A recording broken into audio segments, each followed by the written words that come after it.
Joining me now is author of international bestsellers, including The Strange Death of Europe, The Madness of Crowds, and his latest book, The War on the West, Douglas Murray. Douglas, thanks for joining us. Let's start with the situation with Joe Biden, whose mental incompetence has become really the laughing stock of the world. Here is an exchange between Fox News reporter Peter Doocy and White House Press Secretary Karine Jean-Pierre, where he asks a legitimate question about how a president who needs more sleep, can't do anything after 8 p.m, would handle a national security situation. Well, he also said he's sharpest before 8 p.m. So, say that the Pentagon at some point picks up an incoming nuke. It's 11 p.m. Who do you call? The First Lady? He has a team that lets him know of any news that is pertinent and important to the American people. He has someone that is decided, obviously, with his National Security Council on who gets to tell him that news.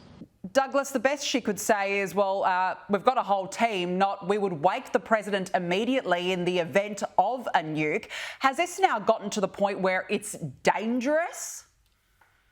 It's long past that point, I'm afraid, because the question that is on everybody's lips in America is, who then is running the country? Who exactly is running it? Who's running it after 4 p.m. in the afternoon or whenever it is that we're told that Biden starts to wind down for the day? Are they confident about waking him in the night? Clearly not. Karine Jean-Pierre behaves as ever, as if it's just impertinent to ask any question of the Sun King and his court. And it's very troubling. What the American public have seen growing for a long time, and which the Democrat media have had to admit since the catastrophic debate with Trump the other week, is that Biden is not on top of his game, to say the very least. And so where is the direction of the country? Where is the security of the country? And all we get are these sort of miffed and peeved answers from the White House press spokeswoman. And really, these are questions that should be asked. And furthermore, they're questions that should be answered.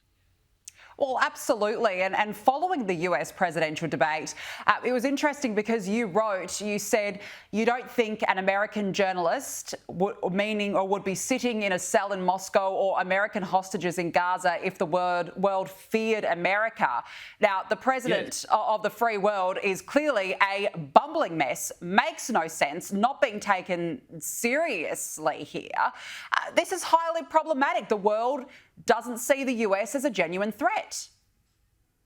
Well, I mean, there's still plenty to be said about the US and plenty of force in it. It's just that the direction of travel under this president is so extraordinarily unclear. We've seen that. I know we've all been told by the courtiers of the Biden family for years that he's absolutely on top of his game, that he absorbs things so fast and he asks such devastatingly pertinent questions of the people briefing him. But nobody believes that anymore. And if the average swing voter finds that hard to believe and they're inclined to sort of favor the president of the United States, imagine what Vladimir Putin thinks, or the mullahs in Tehran, who are guiding Hamas, or the regime in Qatar, which hosts terrorists whilst pretending to play middleman. It's an extremely worrying situation. As I mentioned in that column in the New York Post, yes, there are American hostages in Gaza, in Moscow, and I don't think that would be the situation if the world recognized that the superpower, America, was something to be fearful of. If that you cannot steal its citizens with impunity. And that lesson, I mean, it was recently said, you probably heard it's been confirmed from other sources, that on the way out of the White House when Trump was trying to negotiate the withdrawal from Afghanistan with the Taliban leaders, that apparently he said, you're not going to touch a single hair on an American service person's head on the way out, or I'll kill you. And then just for emphasis showed the Taliban leader that he had a photograph from the air of the Taliban leader's house. Now, I think that is a suitable way for a strong power to defend its citizens, for democracy to defend its citizens. And it's just night and day difference, that. And I'm afraid that Americans and the rest of the world are learning this. So just on that then, what should Trump do if he's re-elected? What message does he need to be sending? Oh, I think on the hostages, the message is extremely clear. It's, you will release the hostages on the first day of my presidency. You better keep them in the best possible condition until then, because if you don't, and you don't release them the day I come back into office, there isn't a tunnel or a bunker deep enough for you to escape from me. That would be the message. And I think that it would be heard. Yeah, absolutely. Now, look, just on Joe Biden, he spoke at the NATO summit overnight. He started off with some strong words on the Ukraine war. And we know Putin won't stop at Ukraine, but make no mistake, Ukraine can and will stop Putin. But then, true to form, he started stumbling. For 5 additional strategic air defense systems. I don't know what he said there. And then as he started walking off stage, he clearly had no idea where he was or who he was with.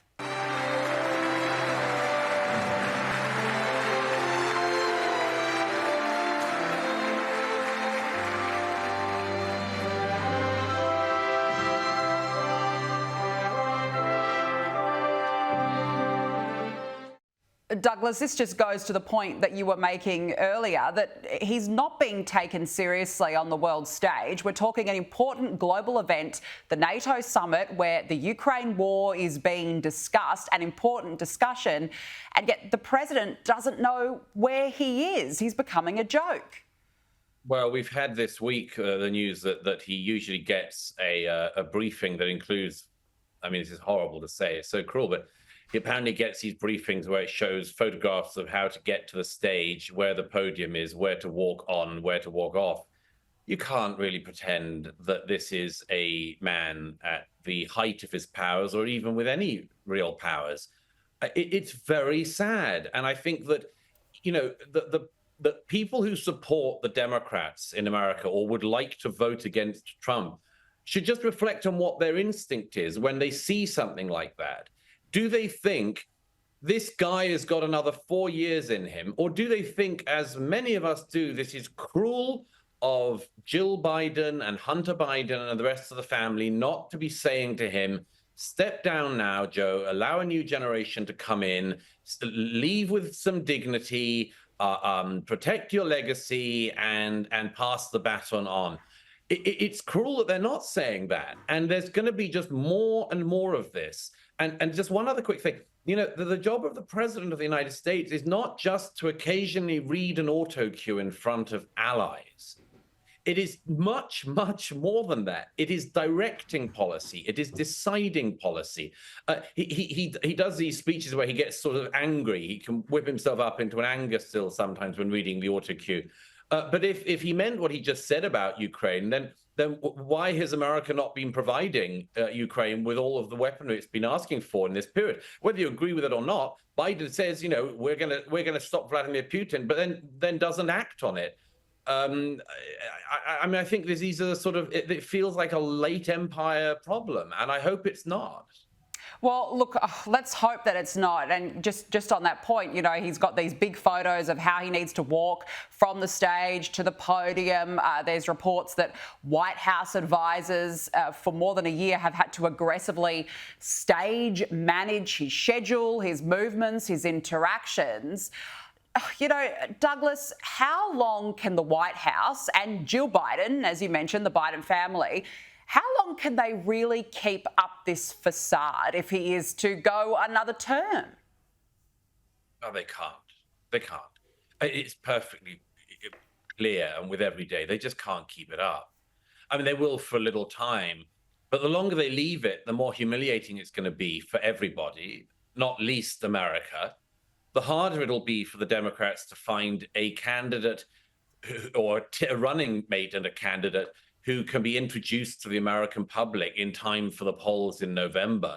You know, the longer the Bidens leave this, the worse it is for the Bidens, the worse it is for America, and the worse it is for their political party. You know, that's what makes no sense. When your political opponents are running rings around you and ridiculing you, when your rivals on the world stage are mocking you, when your own side is saying, in the name of God, go, and you cling on, there's something cruel about that. There's something very unusual about it, certainly. Well, you just wouldn't want to see a loved one in that position. It's just extraordinary that they're letting this go on for so long. Look, let's move on now, because 3 Columbia University deans have been removed from their positions and placed on indefinite leave over text messages they sent during a panel about Jewish life on campus that, quote, disturbingly touched on ancient anti-Semitic tropes. Now, Douglas, we know this university has failed on many fronts. It let pro-Palestine protesters run rampant at encampments, and now this. What does it say about the state of the university system? Well, it says nobody should send their kids to Columbia. Nobody should give any money to Columbia. Columbia should not have federal funding either. Look, I mean, it's just a total mess. There's no reason, whatever students think about international affairs, there is nothing that should allow them to shut down the study of other students on campus, prevent students from learning, even as they're getting into significant personal debt. And what's more, to get away with screaming at Jewish students things like, go back to Poland, or saying these Jewish students should be the next targets of Hamas, both of which were things that were screamed at Jewish students on the Columbia campus. Then for there to be a hearing about those sorts of racist slurs, and for these deans to be actually engaging in more racism during it. You just have to do the experiment any other way. If there had been an anti-Black protest on campus at Columbia for an hour, it would have been shut down. It would not have been allowed if there was a protest on Columbia's campus that went on for weeks and weeks, calling for the lynching of Black people. I don't think that it would be difficult for everyone in American society, and particularly the faculty, to condemn any students and outsiders engaging in that. And what's more, if there was a hearing about that and there were racial slurs being hurled around about Black students by deans and employees of the university, all hell would be let loose. In fact, I suspect that the campus would be over. I suspect that Columbia's storied and rich history would come to an end that day. But it wasn't Black students, it was Jews. And this just shows one of the appalling standards of our time. Columbia students have been let down by their authorities, but this is a spiral that institution is in. These are always elite things when you're talking about sort of Ivy League colleges, but this just shows how rotten elite institutions can become. Absolutely. The double standards on display have just been astonishing. And not just at Columbia, we've seen it all around the world, even here in Australia. It's just been terrible at these universities.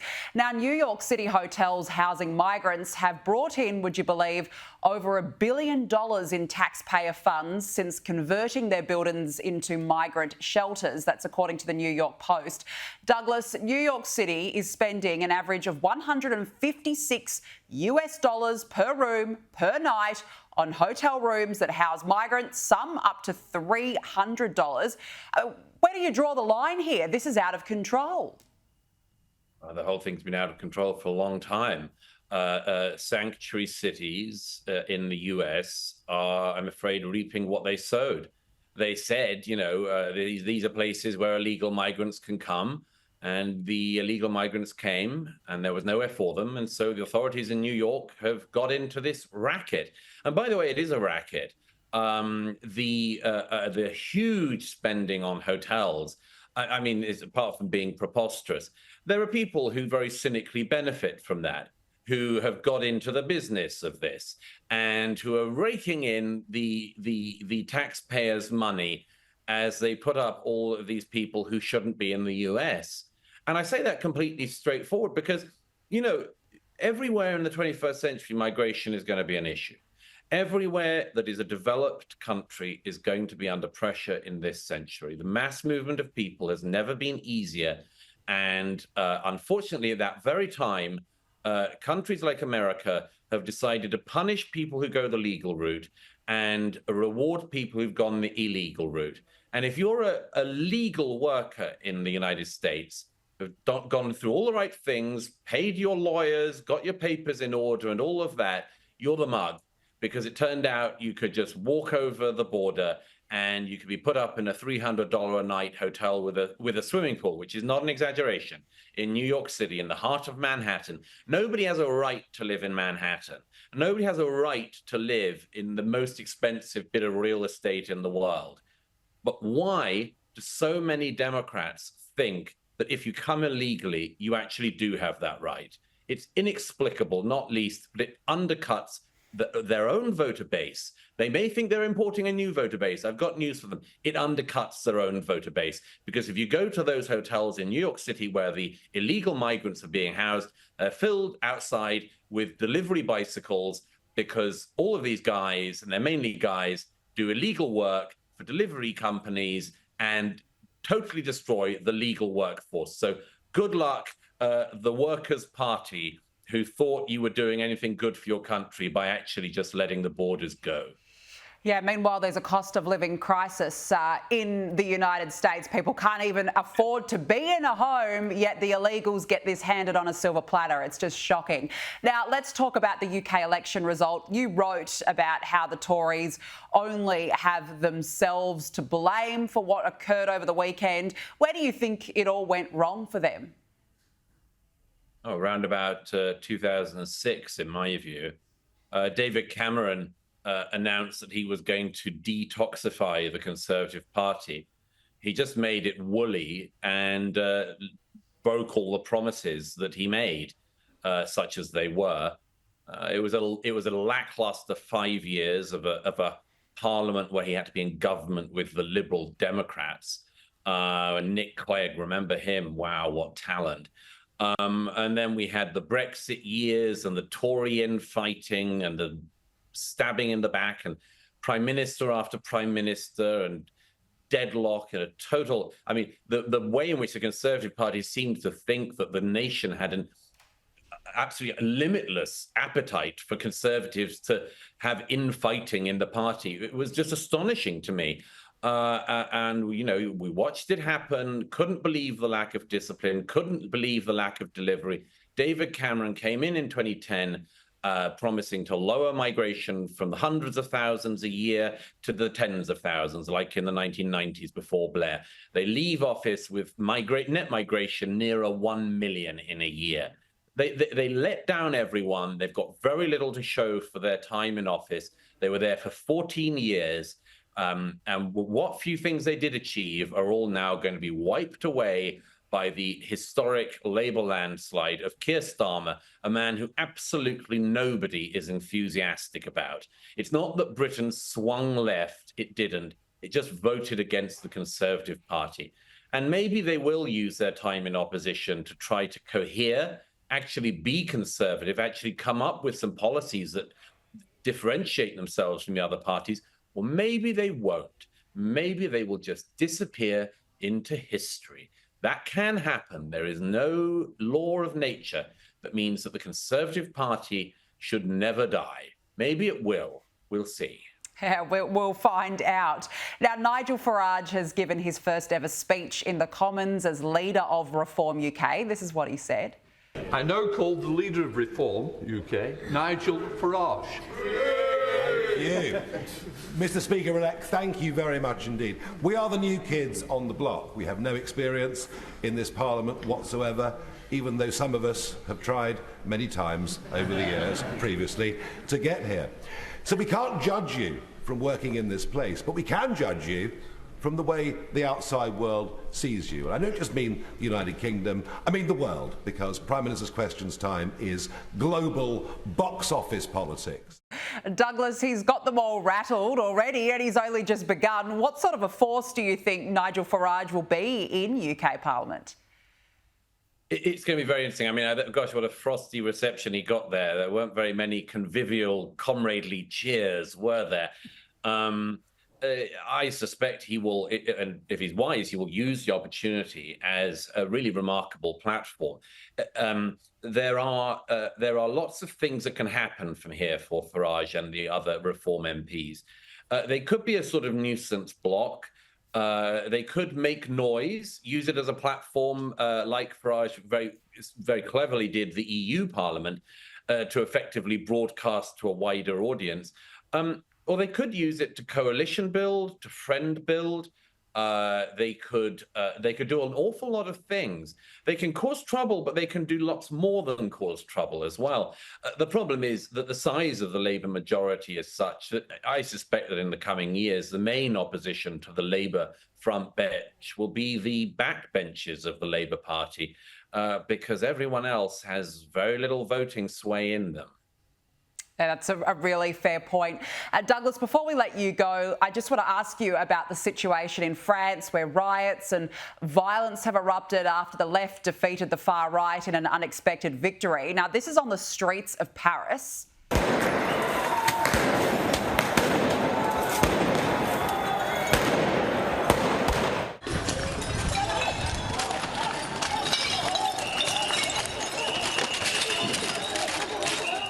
Just shocking scenes, and we also saw the far left clash with police as they celebrated the victory. Douglas, you know, the far left are just as dangerous, if not more dangerous, than the fringe right. But what does it tell you when you see these scenes unfolding right now?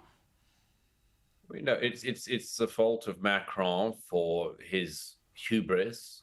Paris is about to host the Olympics. What a sign to the world. I mean, there were already serious security concerns about the Paris Olympics before this election season began. But look at this. The world's eyes are going to be on Paris. And we see this, a city where, in order to keep out Marine Le Pen, they decided, the center and the center left decided to unite in voting in the Mélenchonists, who have at the top of their list people who are supporters of Hamas.